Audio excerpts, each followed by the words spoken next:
এই সংবাদটি নিবেদন করছে জলপাইগুড়ি মেডিকেল বড় পোস্ট অফিস মোড়, জেলা পরিষদের বিপরীতে, জলপাইগুড়ি।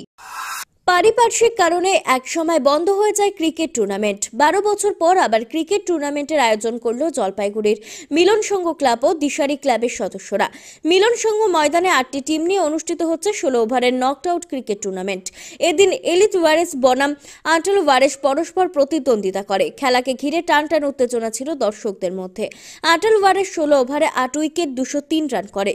জবাবে এটিল ওয়ারেস 9 ওভার 4 বলে রান করে 58 রান করে সব উইকেট হারিয়ে আটল ওয়ারেস 145 রানে জয়ী হয়। ম্যান অব দ্য ম্যাচ হন ডনিল দত্ত। এ বিষয় নিয়ে উদ্যোক্তা মনোজ কুমার সিং জানান, 23 তারিখ থেকে 30 তারিখ পর্যন্ত এই খেলা চলবে। এই বছর আমরা 16 ওভার দিয়ে চালু করলাম, ভবিষ্যতে আমরা 20 নিয়ে যাওয়ার চেষ্টা করব। বাচ্চাদের মাঠমুখী করার জন্যই আমাদের এই উদ্যোগ। আর আগেও এখানে খেলতে এসেছি জলপাইগুড়িতে, মানে আসলে খুব ভালো লাগে। এখানকার অ্যাটমসফিয়ার, মানে অনেক পাবলিকরা যা আছে সাপোর্টিভ, খুব মজা লাগে খেলতে। এত সুন্দর মানে গ্রাউন্ড রেডি করা আছে, মানে দেখে ইনফ্রাস্ট্রাকচার খুব ভালো লাগছে। খেলতেও প্লেয়ার হিসাবে খুব ভালো লাগছে, এনজয় করছি আমরা।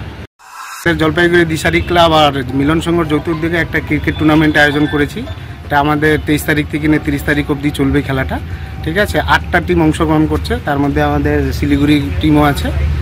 ঠিক আছে, আর এই 16 ওভারে খেলা হচ্ছে এই টেস্ট টুর্নামেন্টটা আমাদের নিয়ে। ঠিক আছে, দেখুন আমরা এই বছর শুরু করছি 16 ওভার দিয়ে টিম খেলাটা পরিচালনা শুরু করছি। ভবিষ্যতে যদি ভালো হয় তাহলে আমরা এটাকে 2020-তে নিয়ে যাওয়ার চেষ্টা করব। পিনাকি শীলের প্রতিবেদন, সিসিএন তরাইডুয়ার সংবাদ।